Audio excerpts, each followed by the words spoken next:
answers to some of our first order questions. When we started this, it wasn't a given that we could reach this population. Oftentimes you hear, well, you know, there's no way that you can engage that population in services because these are individuals who are very involved in crime and had not been sort of the target of social services prior. And so it was an open question whether they could be engaged. And I think we've answered this somewhat to say we are finding individuals who are at the highest risk and they are sort of signing up and saying they want this program and they want to participate. We're also operating at scale.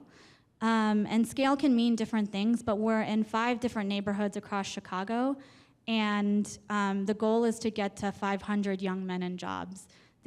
I want to sort of put the scale point into perspective. This is a very ambitious program, and it is a very costly program. What we're hoping is that the evidence that we generate can make this map even more red so that more young men can receive the services, again, if they are found to be effective for reducing violence involvement. And then finally, the participants are engaging, and I think that this is an important point too. So not only can we find these guys, we can identify very specifically and with a highly targeted sort of set of entry pathways who the guys are. We can offer them these services, but there might be a world in which, you know, the guys say, thanks, but no thanks, I'm good. And what we see is that almost 2/3 are engaging with outreach. Almost half have been connected to transitional jobs, and about 1/4 are currently actively working. And so if you think about that big spike that Max showed earlier, if these are the guys that are sort of involved in that spike, then this is at least one promising intervention that we hope will help bring it down so that we are, you know, not only to pre-2016 levels, but sort of mimicking LA and New York and some of our other big cities that have been able to experience a decline more than we have. So I'll stop there, but I'm happy to answer more questions later.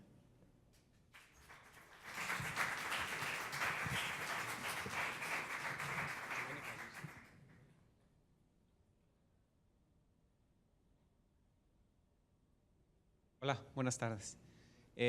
Bueno, pues muchísimas gracias por la invitación. Voy a tratar de ir lo más rápido que pueda en la presentación para tener espacio para preguntas y sobre todo estoy en el peligrosísimo lugar de estar parado entre ustedes y su comida, entonces es una terrible posición en la cual estar, entonces voy a tratar de avanzar lo más rápido posible. Esa es la segunda lámina, ¿no?, de mi presentación, ¿no empieza con otra? Bueno, aprovecho para presentarles que de lo que les voy a platicar, ese es el equipo sin el cual no podríamos hacer todo lo que vamos a platicar. Esa es la presentación, exactamente. Hemos estado hablando de prevención todo el día y quizá puede ser sorpresivo que yo voy a hablar de construcción de policías y podría parecer que estamos saliendo un poco del tema, pero la razón por la que decidimos enfocarnos en este proyecto del que voy a hablar, en la construcción de policías, es precisamente por el consenso que existe de que prevenir la violencia y atender la violencia implica focalizarnos en lugares específicos, en personas específicas, en tiempos específicos.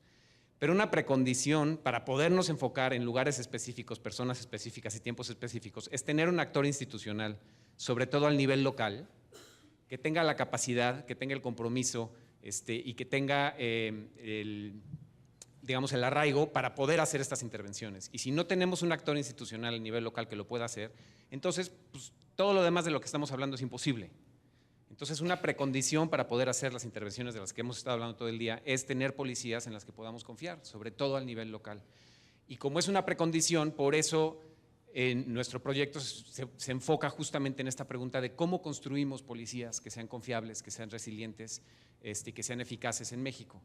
El proyecto es muy ambicioso y tiene varios componentes. Una cosa que es común en todo el proyecto es que nos estamos enfocando en una perspectiva organizacional. Las policías, antes de pensar en los individuos y el equipo y cómo los desplegamos y las decisiones que toman, son organizaciones.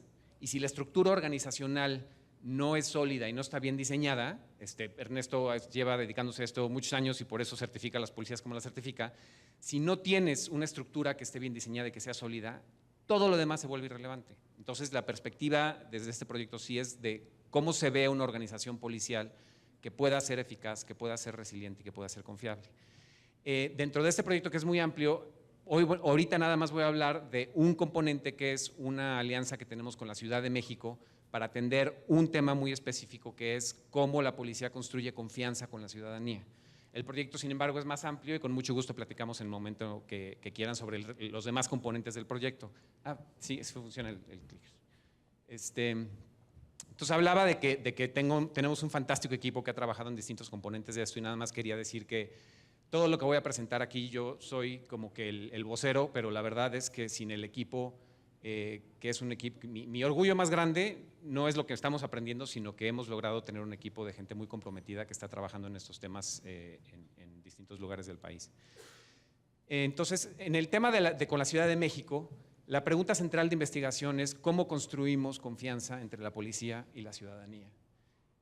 La confianza de la ciudadanía en la policía es una precondición sin la cual la policía no puede hacer su trabajo y se ha mencionado varias veces en el día de hoy, ¿no? Entonces, ¿cómo podemos construir el compromiso, la participación y la confianza de la ciudadanía en la policía? Si la comunidad no participa, la policía no puede hacer su chamba. Una de las razones por las que hay impunidad, aun cuando hay buenas capacidades de investigación, que en muchos lados de México sé que no las hay, pero aun cuando las hay, muchos lugares en donde sabemos que hay capacidad de investigación, pero hay impunidad, es porque la comunidad sabe qué pasó y decide no dar información, porque no confía en la policía. Entonces, la construcción de confianza es, una vez más, una precondición sin la cual la policía no puede hacer su trabajo. Y por eso nos enfocamos en esta pregunta de investigación en el trabajo con la Ciudad de México.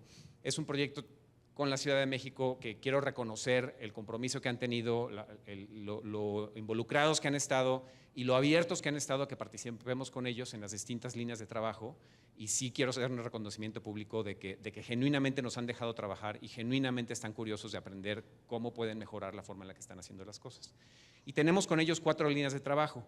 Y las voy a mencionar, la primera que es la de justicia procedimental con más profundidad y las otras 3 las voy a mencionar muy rápidamente, nada más para que se den una idea del tipo de trabajo que estamos haciendo y del tipo de alianzas que estamos tratando de establecer con distintos actores institucionales en el país. Entonces, empezando con el tema de justicia procedimental, el modelo de justicia procedimental parte de la idea que los únicos que pueden construir la confianza con los ciudadanos son los policías en sus interacciones con los ciudadanos. Por más que tengamos resultados estadísticamente impresionantes o que tengamos una buena estrategia de comunicación, si la gente en su interacción con la policía no confía en ellos, no van a hacer caso de la comunicación. De hecho, incluso la campaña de comunicación puede ser contraproducente porque puede, como se interpreta es, ahora me vas a venir a decir que la policía hace bien su trabajo, ¿no?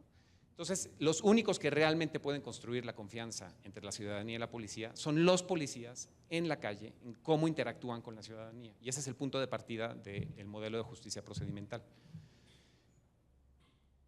Muchas veces pensamos en la confianza como el producto que se tiene que generar, pero en realidad la confianza es un subproducto, no es un producto que se genera directamente. La confianza es un subproducto de qué tan legítima percibimos que es una institución. Lo que la investigación de décadas ha demostrado es que la legitimidad a su vez viene de 2 componentes. El primero es la percepción que tiene la ciudadanía de los resultados que obtiene la institución, o sea, yo percibo que la institución es eficaz, sí o no. Y la segunda, que se ha demostrado que resulta ser más importante para la construcción de legitimidad, es si percibo que los medios por los cuales la institución persigue los resultados son legítimos. Lo que más me importa es mi percepción de la forma en la que la institución persigue sus resultados, ¿no? Y eso se ha demostrado de 1000 maneras distintas.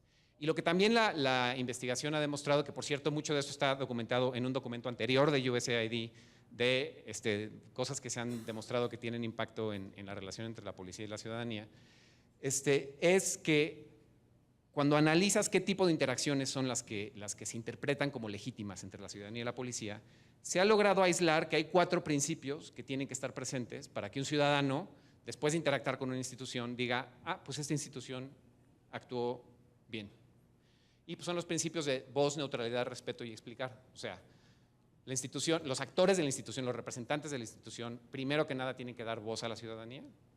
O sea, no tienen que llegar a decir, sino tienen que llegar a preguntar y asegurarse que están escuchando la perspectiva de la ciudadanía en cualquier tipo de interacción, desde un arresto hasta una multa, hasta lo que sea. El segundo principio es mostrar neutralidad, o sea, que quede claro que los agentes del Estado no están actuando con base en cómo se ve la gente, ni su apariencia, ni sus preferencias, ni su forma de hablar, ni ninguna característica personal. Ser respetuosos en todas las interacciones, mostrar el mismo nivel de respeto, ¿no? que para cualquier ciudadano o para cualquier actor. Y luego también es muy importante explicar por qué el actor institucional está tomando las decisiones que está tomando, qué lo llevó a tomar esas decisiones y además, muy importante, qué va a pasar después de que tome esas decisiones. Entonces son como los 4 grandes principios de justicia procedimental. Lo que se ha demostrado es que cuando los actores del Estado actúan con base en estos 4 principios, la ciudadanía interpreta la interacción como legítima, construye más legitimidad en esa institución y a raíz de eso empieza a confiar en la institución. Eso es como hablando de las teorías de cambio, de cómo se mapean las teorías de cambio, este fue el mapeo de teoría de cambio que hicimos para el proyecto que tenemos con Ciudad de México. Y entonces el enfoque de este proyecto es buscar capacitar a los policías en estos temas de justicia procedimental, ¿no? O sea, darles capacitaciones a los policías sobre cómo tener interacciones productivas con la ciudadanía para buscar que ellos construyan legitimidad en la calle, ¿no? Y cuando estábamos como que mapeando esta teoría de cambio, también una de las cosas que mapeamos es, bueno, para saber si funciona o no funciona, para que una intervención de este tipo pueda funcionar, tenemos que lograr 3 cosas. Y si no logramos esas 3 cosas, no hay manera que esto funcione. Primero, cuando capacitemos a los policías tienen que entender los conceptos. O sea, tienen que cognitivamente entender lo que les estamos explicando, ¿no? Pero no es suficiente. Además, los tienen que internalizar.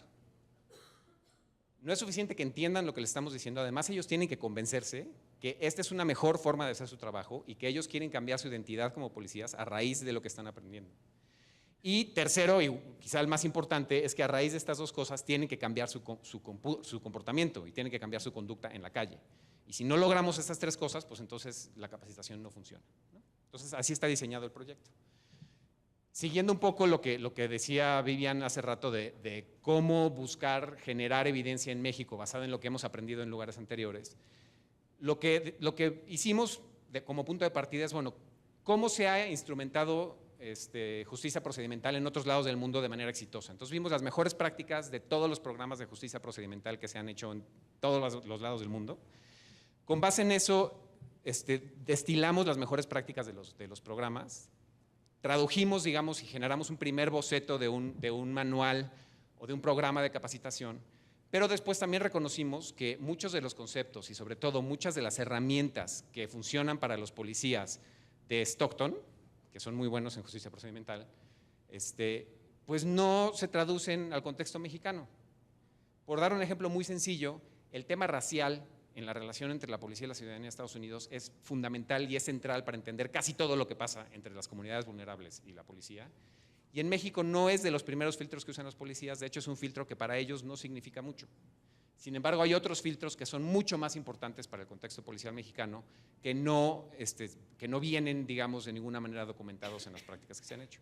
Entonces, lo que hicimos fue hacer una serie de sesiones de codiseño de los materiales con policías mexicanos. Nos sentamos con policías mexicanos, les explicamos con mucho detalle cómo funcionan los entrenamientos, qué es lo que se busca enseñar, les explicamos las herramientas y los ejemplos y con ellos fuimos trabajando en, bueno, este ejemplo, ¿tú cómo lo explicarías?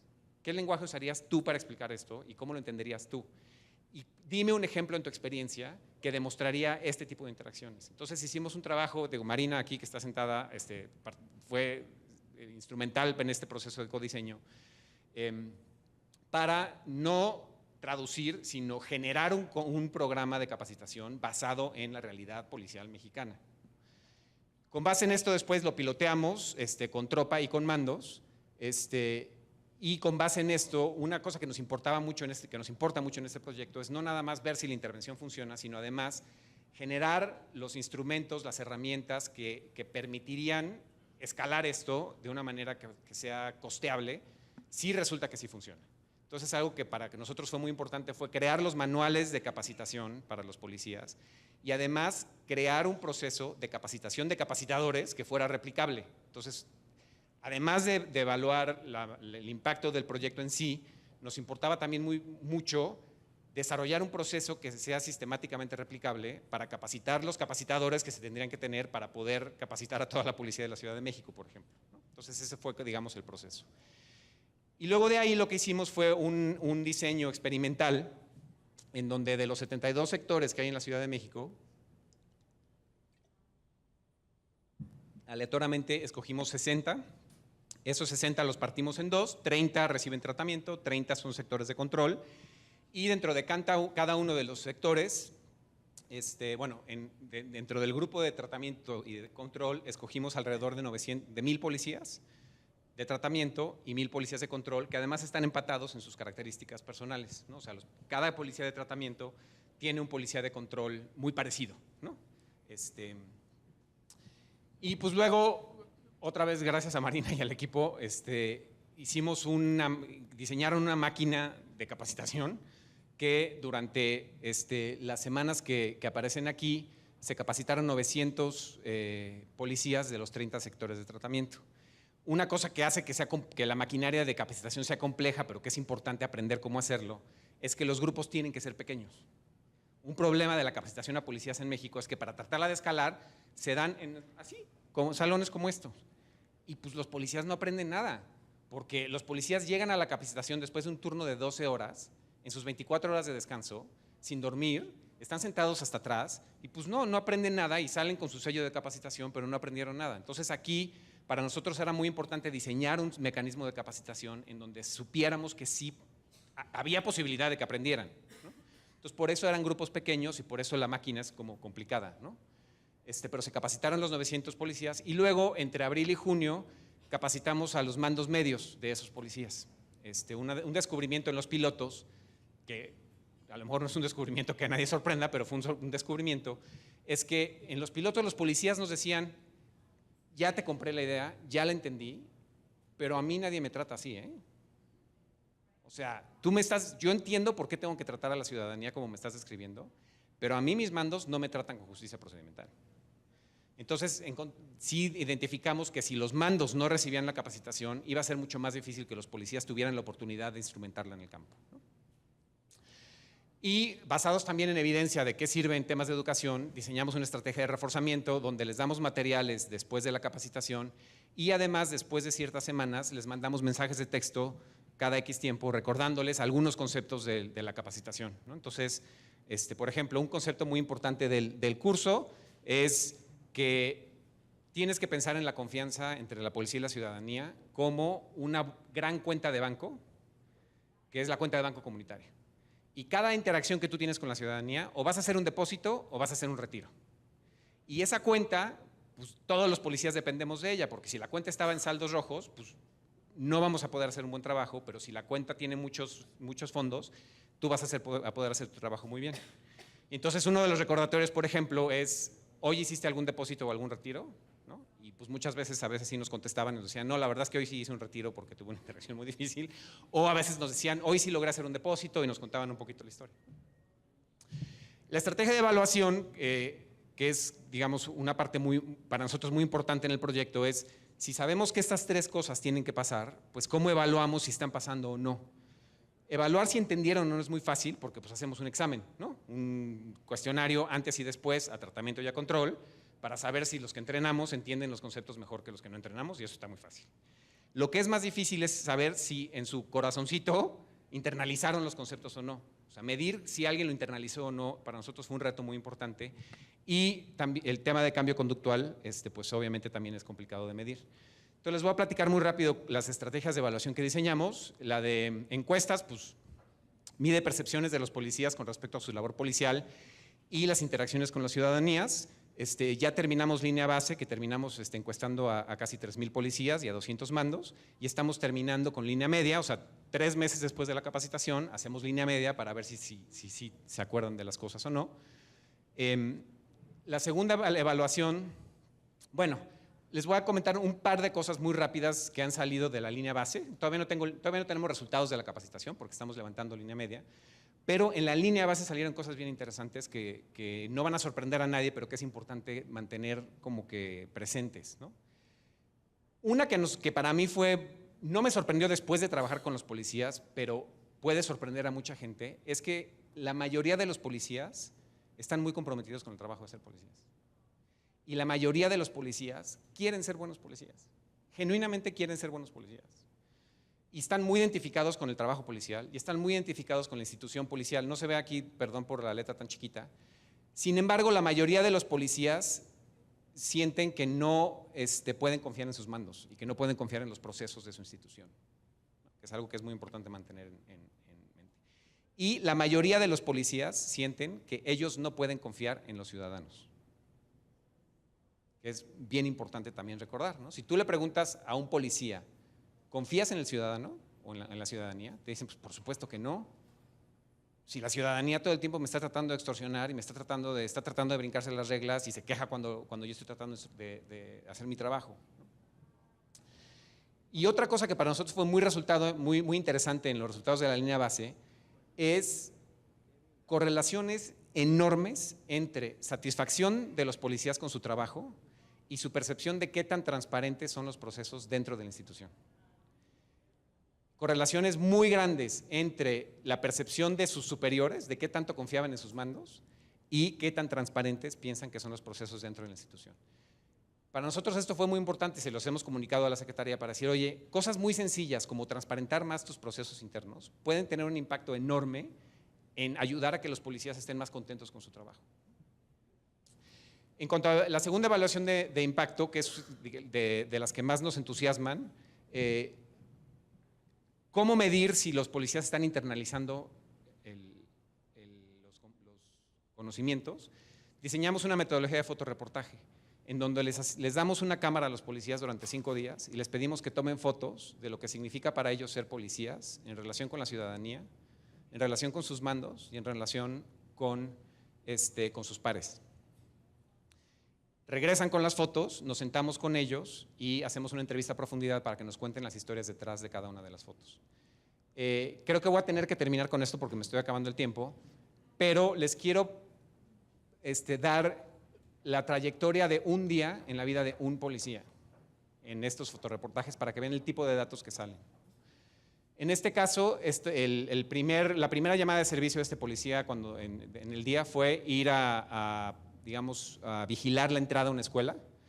Y las fotos de ahí, tomó 2 o 3 fotos, salen él o la agente de tránsito o su pareja con niños y se ve que los niños genuinamente están entusiasmados de que el policía les pidió salir en la foto. Los niños están genuinamente felices de salir en la foto. Y la narrativa del policía es lo importante que es para él de vez en cuando conectar con los niños, porque el policía dice, yo quiero ser el policía que ese niño ve, ¿no? Cada vez que cuento esto me pongo chinito, lo he contado 80 veces y me sigo poniendo chinito cada vez que platico estas fotos. La siguiente foto del día, siguiente llamada de servicio, esto calculen que es a las 8 de la mañana, 11 de la mañana, el policía tiene una llamada de servicio porque esta foto que la tuvimos que bloquear es un muchacho de 14, 15 años que le dieron un balazo en la cara. Y el policía cuenta la historia que el policía conoce a este muchacho, es un muchacho que sus papás, todo lo que platicaban Beatriz y los demás, sus papás habían estado ausentes, creció en un entorno de violencia, siempre estaba en broncas, el policía siempre tratando de ayudarlo a que no se meta en broncas. Ese día a este muchacho lo convencieron de vender drogas en la esquina equivocada y lo matan porque se mete en el territorio de donde no se debe meter.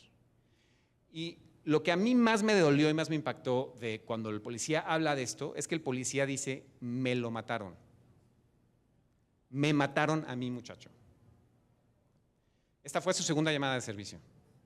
Como a la 1 de la tarde, la siguiente foto es un coche que se lo está llevando a la grúa y el policía describe que un vecino llamó porque un coche está bloqueando una entrada, pues llega el policía, pues no está el conductor, entonces pues, esperan un ratito, no llegan, entonces le hablan a la grúa y cuando llega la grúa, entonces sí sale el conductor.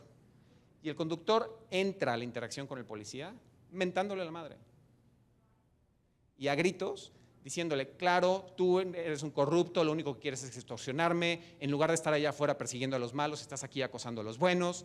O sea, totalmente fuera de control del ciudadano.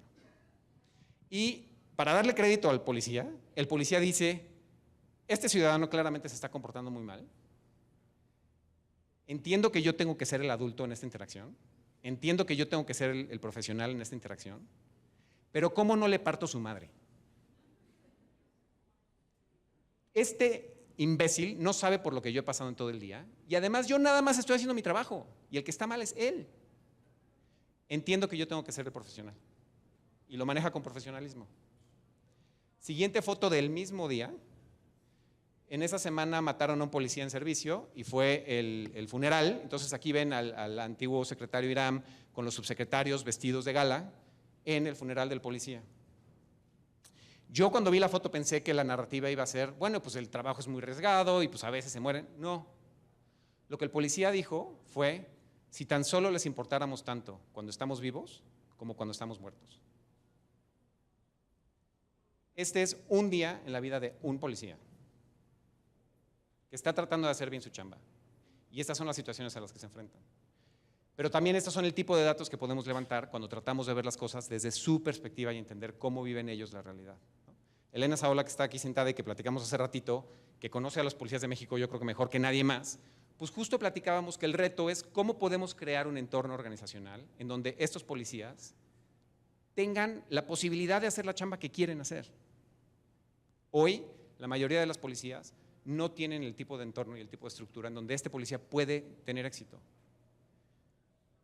Lo que encontramos, para nuestra sorpresa, a la hora de revisar los datos de los fotoreportajes, es que afortunadamente los policías que entrenamos son 4 veces menos propensos a expresar emociones negativas y sobre todo comportamientos negativos en las interacciones que son de fricción con los ciudadanos, que es justamente lo que quisiéramos con una capacitación en justicia procedimental. Los policías se sienten más profesionales y entonces sienten que tienen que ser los adultos en la relación y son 4 veces menos propensos de expresar emociones negativas y sobre todo expresar comportamientos negativos. Voy a tener que parar aquí porque ya me pasé de tiempo. Voy a mencionar muy rápido, me voy a brincar aquí un par de cosas. Una línea de trabajo que estamos muy entusiasmados con la Ciudad de México es, ellos usan la herramienta de evaluación para los policías que se llama CompStat, que es la herramienta de medición de despliegue de policías en el territorio. Normalmente CompStat se basa nada más en incidencia delictiva. Lo que estamos haciendo con la Policía de la Ciudad de México es identificar con mucha claridad cuál es la teoría de cambio de CompStat, cómo se supone que funciona, cuáles son las palancas que se suponen que hace que CompStat funcione, cómo le estamos usando hoy y qué tipo de incentivos positivos, pero también negativos estamos generando para los policías, porque al enfocarnos nada más en el delito, no le damos el mensaje ni las herramientas al policía para también enfocarse en la interacción con la ciudadanía y en construcción de confianza con la ciudadanía. Y entonces el rediseño de CompStat implica también incluir mediciones e incentivos para que los policías vean como parte de su trabajo construcción de confianza y construcción de una relación productiva con la ciudadanía. Y esa es como que una de las 4 líneas de trabajo que tenemos y con esto ya termino y creo que no me pasé por mucho, pero me dijeron 20-25 minutos y me tardé 23, entonces ahí la llevo. Y pues con mucho gusto tomamos preguntas con Max y con Mónica. Muchísimas gracias.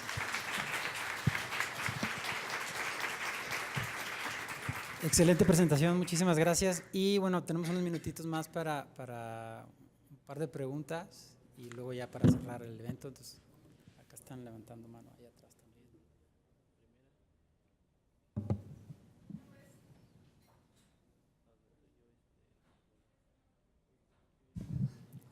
Está apagado. Mi nombre es Emma Rodríguez, soy abogada postulante.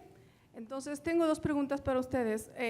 Primero, así como usted acaba de mostrarnos este modelo de capacitación para los policías, que me parece bueno, aunque sé que como seres humanos hay personas que se aplican y otros no se aplican. Yo como abogada postulante vivo constantemente situaciones con policías y el activo, en donde el policía muchas veces es el que mayormente comete actos delictivos. Acabo de tener un caso de un secuestrado. El secuestrador está llevando en un coche al secuestrado y la misma policía esté escoltando al secuestrador. Y dices, bueno, entonces, es un ejemplo de muchos. Yo sé que hay policías muy buenos, pero también hay unos que por muchas estrategias y por mucha capacitación, no se aplican. Y esto, mi pregunta va relacionado a lo fundamental. Aquí se ha hablado, he estado en otros foros donde se abordan los temas de actos delictivos o actos de violencia y demás. Aquí el objetivo es la prevención, pero sin embargo, o sea,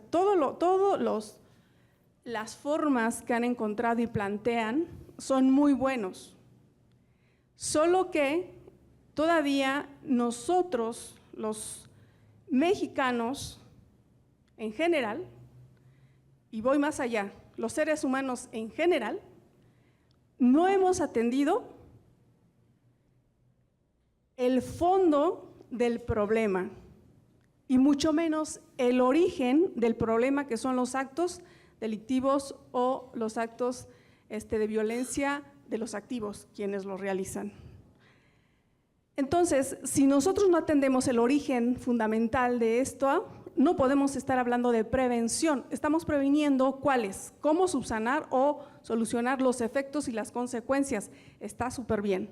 Solo que esto es multifactorial, que tiene que ir una serie de, o más bien, muchísimas materias, muchísimas áreas, que tienen que ir concatenado a todos los sistemas que se van investigando en la ciencia del crimen, de las conductas negativas, para poder realmente atender el origen. Y el origen está exactamente como algunos lo han mencionado en forma aislada. El origen es en la esencia humana intrínsecamente. Intrínsecamente tenemos que ir al fondo de cada uno de nosotros para buscar subsanar, solucionar. ¿Cómo? Porque muchas veces la mente humana está enferma o se envicia y genera conductas negativas. Entonces, aquí es un trabajo de todos, de absolutamente todos.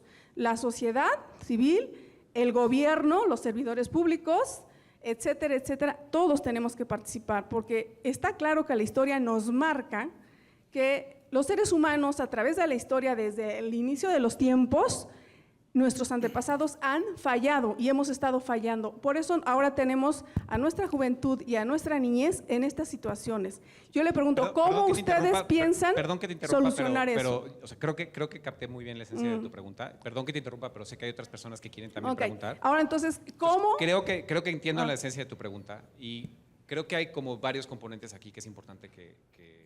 Primero, algo que se oyó varias veces durante el día es que efectivamente estas intervenciones tienen que ir de manera coordinada y pensando que es un fenómeno multifactorial, etcétera, ¿no? Y creo que la visión que planteas se ve reflejada en lo que todos hemos dicho.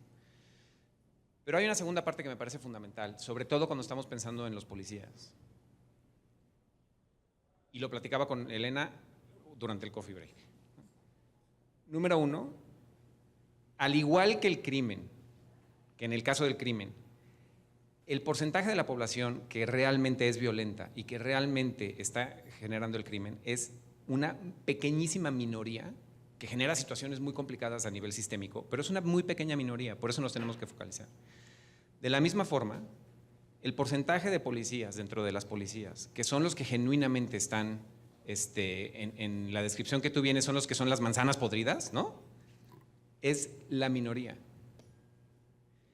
Muchos otros tienen comportamientos problemáticos, pero no porque la manzana esté podrida, sino porque no tienen una estructura organizacional en la que, número uno, se puedan eliminar las manzanas podridas antes de que contaminen a los demás, pero que además genere los incentivos, genere los procesos, genere las estructuras que protejan a los buenos policías para que puedan hacer su trabajo. Necesitamos cuidar a nuestros buenos policías, necesitamos proteger a nuestros buenos policías, necesitamos crear estructuras donde puedan tener éxito. La inmensa mayoría de los policías que tenemos, en Ciudad de México, te lo firmo, quieren hacer un buen trabajo y preferirían hacer un buen trabajo. Y el reto es crear los entornos en los que lo puedan hacer. Y de la misma manera que solo es una minoría de la población la que es la que tiene verdaderamente comportamiento criminal, de la misma forma tenemos que meternos en la cabeza que es la minoría de los policías los que realmente están generando los problemas. Y no podemos resolver nuestra bronca si seguimos pensando que todos los policías son nuestros enemigos. Pero es que estamos locos y esa es la forma en la que estamos entrando al problema. Porque los únicos que nos pueden ayudar a resolver ese problema son los policías. Y los tenemos que cuidar y los tenemos que proteger y les tenemos que dar un entorno en el que puedan tener éxito. Y a los que son malos, desde luego que sancionarlos y castigarlos, y eso es parte de crear un entorno en el que los policías puedan tener éxito. Es eliminar la impunidad policial. Pero no para castigar a los malos, sino para proteger a los buenos, que son la mayoría. Muchísimas gracias, Rodrigo. La siguiente pregunta, a ver, veo una por acá.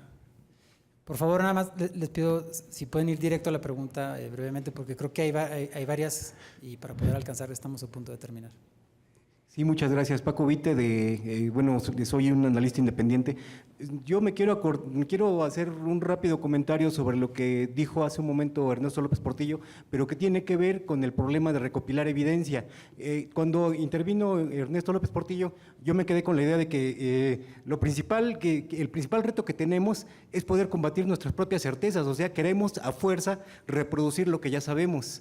No tenemos esa capacidad para cuestionar lo que ya sabemos.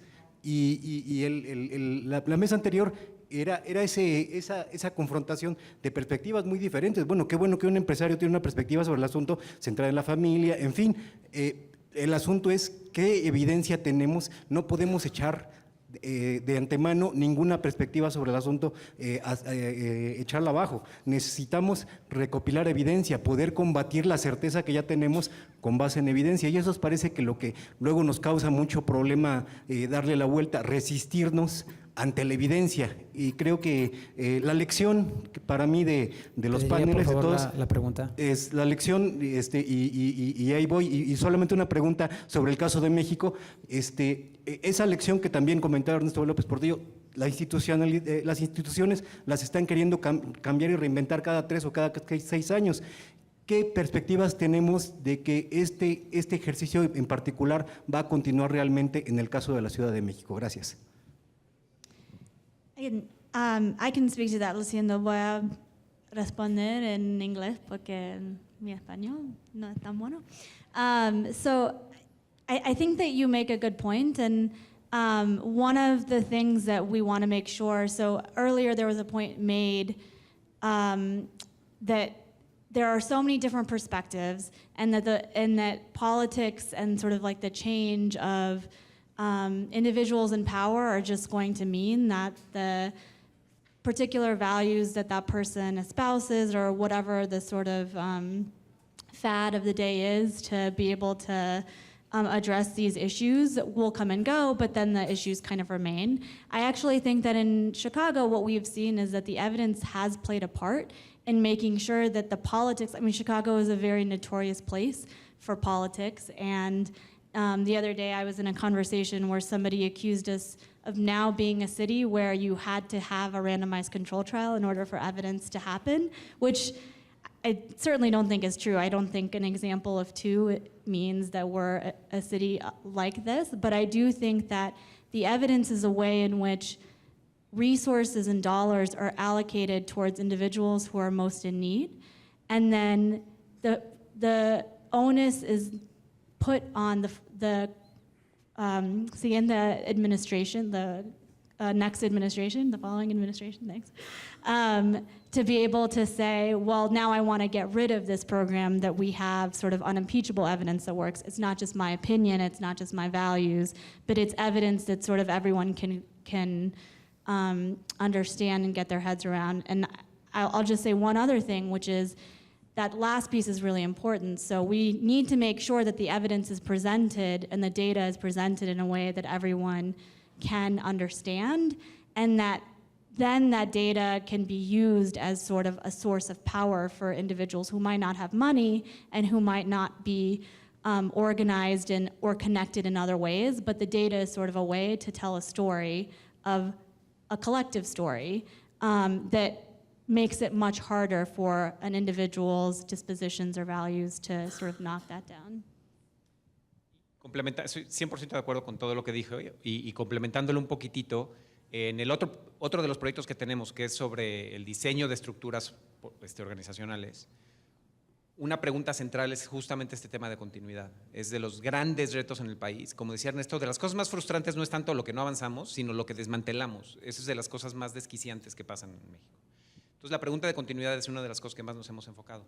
Y lo que hemos ido descubriendo es la importancia de crear estructuras y procesos de colaboración entre sociedad civil y gobierno, que por un lado sean estructuras basadas en el aprendizaje, como decía Ernesto hace rato, ¿no?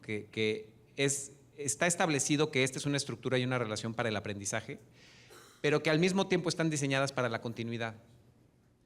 Por ejemplo, si tienes un acuerdo de colaboración, el acuerdo de colaboración dice que es para aprender, pero también está diseñado para que tanto el financiamiento como los contratos que firmas, como las relaciones con actores externos que puedan meter presión, estén diseñados para trascender a administraciones públicas.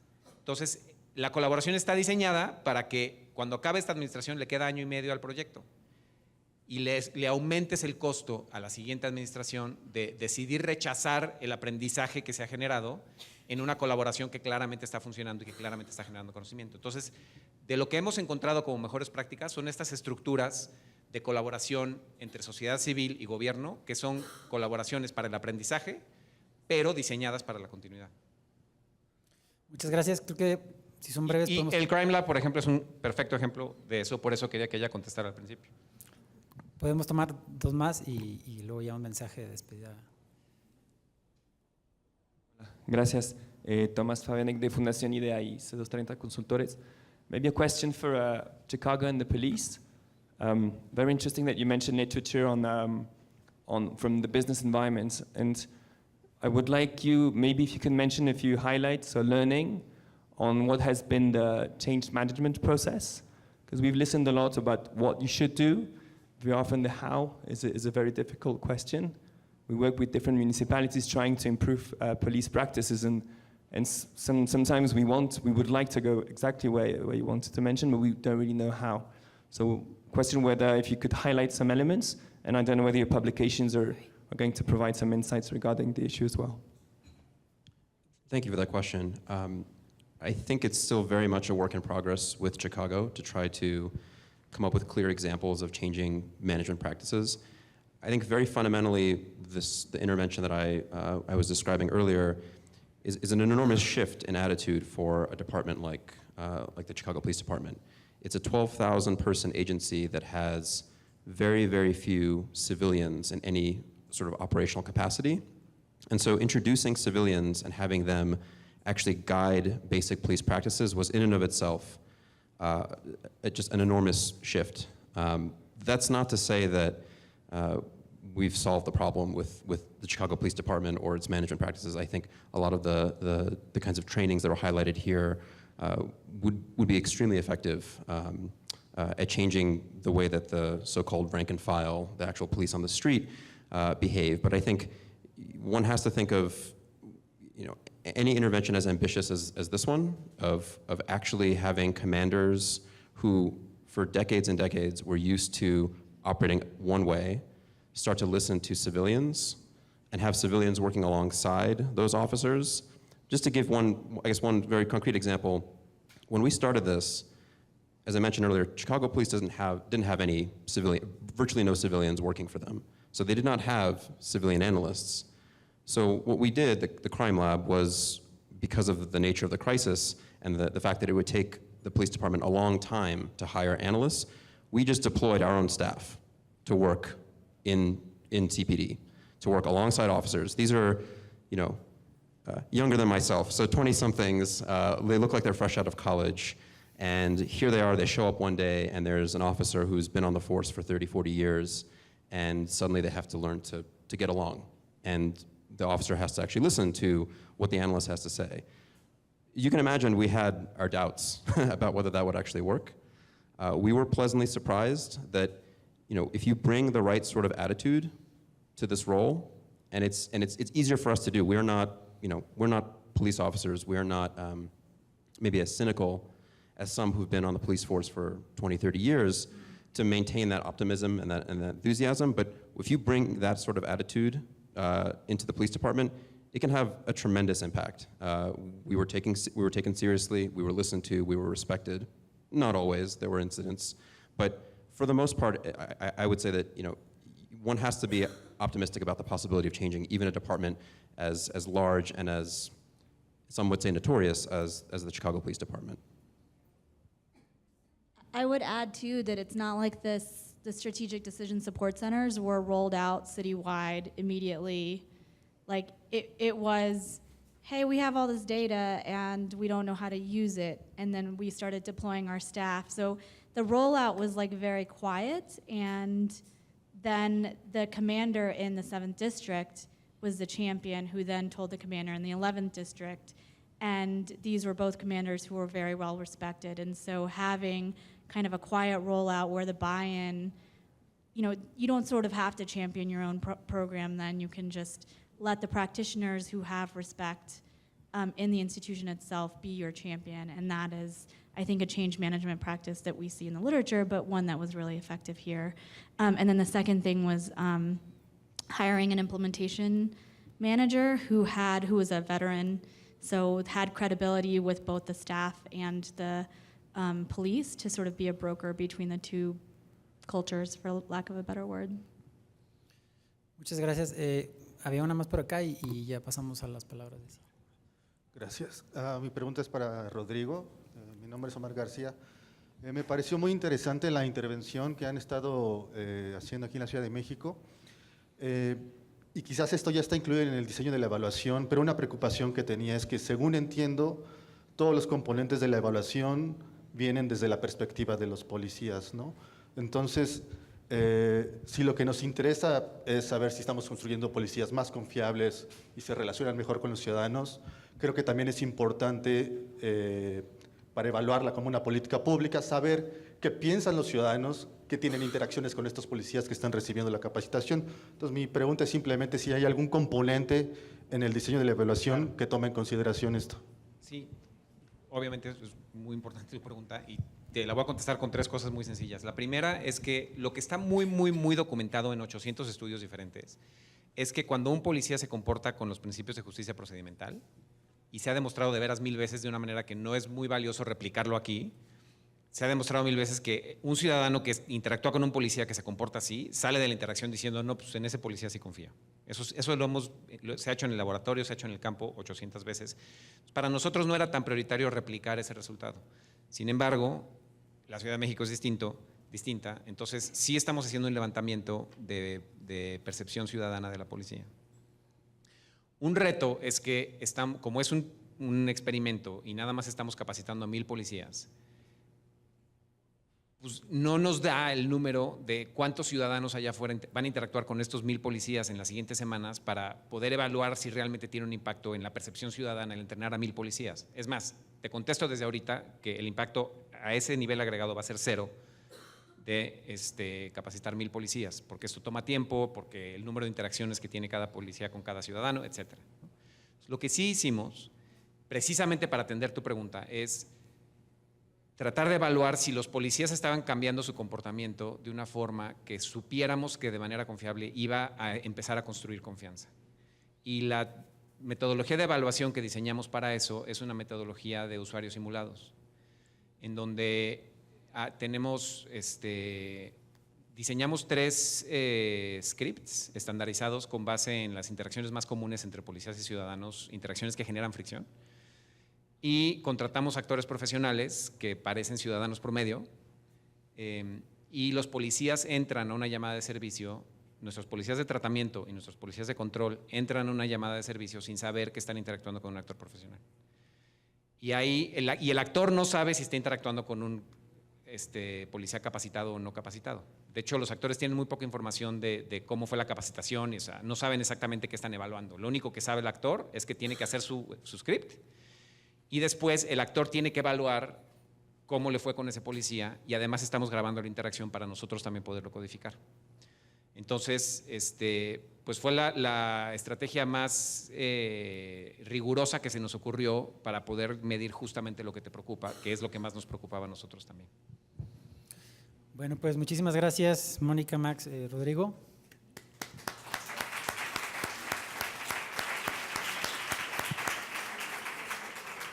Y bueno, ahora para cerrar el evento, nada más le pediría a Don si nos va a dar unas palabras de cierre.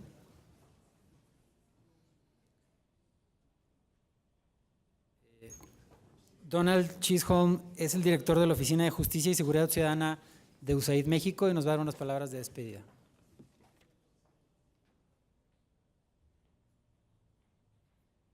Gracias. Buenas tardes a todos y todas. Primero quiero agradecerles su presencia. Ha sido un día muy interesante, pero también muy largo. Muchas gracias por estar aquí. También me gustaría agradecerles a todos los ponentes. Ha sido muy interesante lo que ellos han aportado. Y también quiero agradecerle a Thomas App y su equipo. Realmente ha sido un producto bastante interesante. Para mí, yo tengo 3 años en México y yo llegué sin conocimiento sobre el campo de prevención. Y eventos así son muy importantes y productos, estudios así son muy importantes para mí para aprender más sobre el tema. Realmente sin tener las conferencias donde estamos realmente agrupando toda la experiencia de varias personas, hubiera sido muy difícil llegar a un cierto nivel de conocimiento sobre el tema. Y igualmente sobre el tema del estudio, o sea, sin tener un producto bastante bien hecho, no tendría mucho, o sea, el nivel de conocimiento sería mucho más bajo comparado a lo que siento, por lo menos que yo tengo.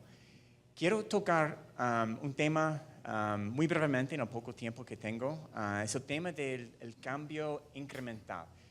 En el informe habla sobre este tema, diciendo que realmente los cambios en este campo son incrementales, o sea, no hay algún tipo de polvo de magia que podemos repartir o algo así, porque realmente es difícil, o sea, obviamente depende mucho en el contexto local, tiene mucho en los equipos que están implementando los programas y no hay nada fácil sobre el tema. Este tema a mí me gusta mucho porque a veces hay expectativas que no son muy realistas. Les doy un ejemplo en otra área donde trabajamos en el tema de justicia. Como me imagino que ustedes saben, tenemos, o sea, una cifra negra de 1%. Y estamos aportando a algunos actores locales, incluyendo los fiscales, a trabajar en equipo en un sistema local. En algunas iniciativas ellos han logrado como una resolución de 10% de los casos de robo, lo que obviamente es mucho mejor que 1%. Pero fue muy interesante la semana pasada donde yo leí este artículo que criticó, sin darse cuenta, sin reconocer los avances, criticó diciendo que, bueno, solamente es 10% de todos los robos que hay. O sea, no es un logro en los ojos del escritor del artículo muy interesante. Pero yo tengo otra perspectiva, o sea, yo creo que tenemos una perspectiva en aire que es mucho más realista, que los avances realmente son incrementales, debemos celebrar los avances, debemos estudiar los avances y debemos compartir los avances entre nosotros. Y eso me lleva a otro tema que quería tocar también. El mismo tema, pero en otro contexto. Y algo que dijo Thomas App en la mañana me llamó la atención mucho. Dijo que no estamos hablando sobre promoviendo una política basada en evidencia. Estamos hablando sobre promover una política informada por evidencia, porque hay muchos otros factores aparte de la evidencia que va a influir la política. Eso fue muy interesante, un comentario muy interesante para mí, porque me hace recordar del programa de DARI en los Estados Unidos. Y es un programa que inició en como 1983. Y yo me acuerdo muy bien del programa porque tenía un hermano mayor que fue alumno del programa, y cuando yo fui profesor en Chicago, teníamos, o sea, el programa con la policía llegando para interactuar y capacitar a los alumnos allá. Entonces, siempre he tenido este interés en el programa de DARI. Pero si hace, como yo acabo de decir, un Google, o sea, y busca DARI en Wikipedia es muy interesante porque muestra que había varios estudios sobre la efectividad de DARI. Si me acuerdo los años bien, les voy a compartir. Yo creo que 91, 92, 94, 98, 99, 2001, 4, 7 y 9. Y todos decían lo mismo, que no es efectivo. Varios estudios mostraron que los alumnos en DARI tenían niveles de violencia y criminalidad más altos que los que no habían pasado por el programa. Entonces, es muy decepcionante que, o sea, tardó tanto tiempo antes de ver, o sea, los recursos, o sea, antes que los recursos, o sea, no fluyeran a DARI.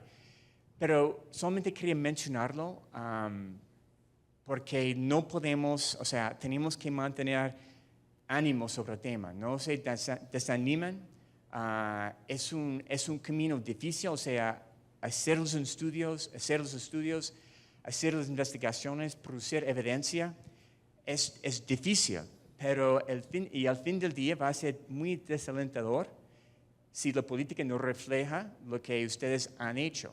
Pero tenemos que seguir en este camino, tenemos que seguir empujando y nunca rendirse, porque si es el contexto de la política, es la realidad. Entonces, sin decir nada más, quería agradecerles por su presencia aquí otra vez y muchas gracias por estar aquí.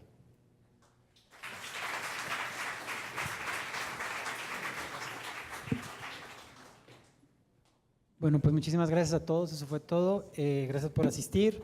Nada más comentarles que a través del mail que dejaron en su registro se les harán llegar los documentos que se publicaron y algunas de las presentaciones. Gracias.